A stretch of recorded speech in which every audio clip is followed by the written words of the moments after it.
Hey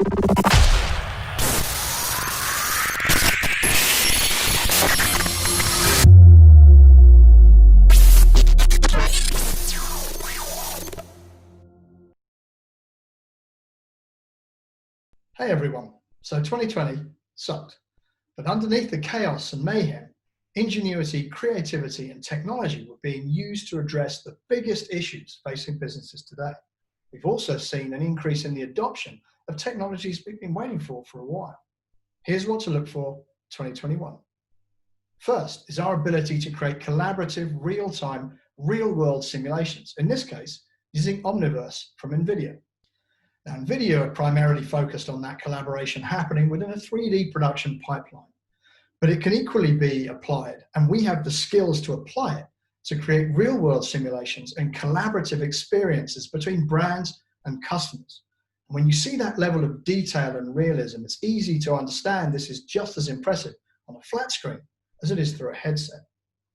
Now, there's a theme running through today, which is very much the end of distance. And that's really true here. Imagine this applied to fashion, to cars, to interior design, just to reel off some obvious examples. Think design processes in manufacturing lines. Think collaborative customization of products and places. Think group collaboration and exploration. Second, look out for artificial humans. Not like that though, more like this. This is a result of three very different technologies, all maturing and coming together at much the same time. The first of these is natural language processing, the means by which the system understands the context and the intention of what we say to it. Getting kind of used to this now in the use of devices such as Amazon Alexa, services such as Google Assistant. The second is speech synthesis, which is how the system talks back to us in a lifelike, recognizable human voice. It's worth looking up videos a couple of years ago of Google Duplex making hairdressing appointments on its users' behalf. There are now systems which can accurately clone your voice after hearing it for no more than 30 seconds. And lastly, the realism in facial rendering and animation, which kind of speaks for itself, literally in this case. It's worth considering even the fact that we may have to make it very clear that what we're talking to is not a real human being, such as the reality that we can convey. Look up companies such as Soul Machines and think about the representation and interaction with your brand across all touch points and in all areas. Yes, think about customer service, but think beyond that. Think about consultation and collaboration. Think about diversity and ethics. 3, the various realities, mixed, augmented, and virtual, are all very much coming into their own. But let's just think about virtual reality for a minute. Reach has always been an issue for virtual reality, and reach is a function of price and quality. For anyone who has one of these, an Oculus Quest, has started to see how commercial virtual reality is starting to deliver on the promise of its experiences. Now, the new version of this comes out this month, the imaginatively titled Oculus Quest 2, with massive improvements in both price and quality. $299, we can start to see price points starting to drift towards a point where mass becomes possible and reach becomes achievable.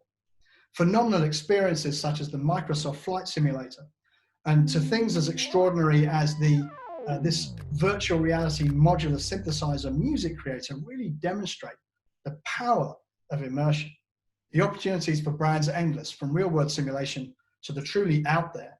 So we know reach is important for brands, but content plus price is driving reach. So let's get on board.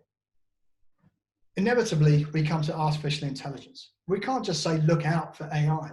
That would be looking out for the internet or for electricity. It's already such an omnipresent part of our lives. What we can do and what we should do is to look for different applications of AI that really bring value. For example, driving efficiencies through business processes, something we're actually on top of ourselves at WPP with products such as WPP Open Brand Governance, an AI-trained model used to detect instances where content fails to meet branding, channel, category, even accessibility guidelines in real time, transforming the approval process. So business processes, internal, a really fertile ground for bringing the power that AI presents.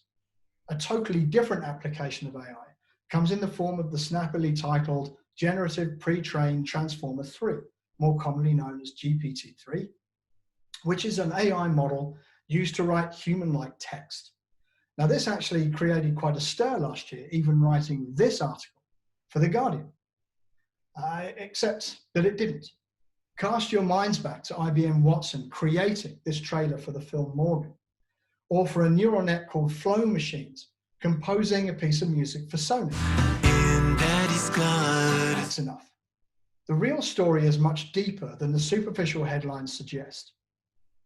Actually, what GPT-3 did was to create many, many versions of an article, excerpts from which were used by a person to form the final published piece. So this is not a story of AI superseding humans.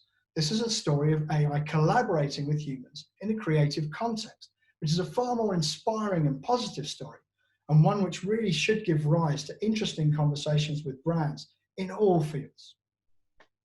Lastly, a mention for 5G. Just really to bring up 2 points worth focusing on. One, 5G is not responsible for the coronavirus, and two, it's the thing that actually enables everything else we've talked about to happen anywhere, anytime, at scale. So there it is, and there's much more besides. 2021 will see some amazing stories happening in all of these areas. It'd be great for us to be the authors of some of those stories. WPP are doing amazing work with many of these technologies. Please reach out for details. Let's speak soon.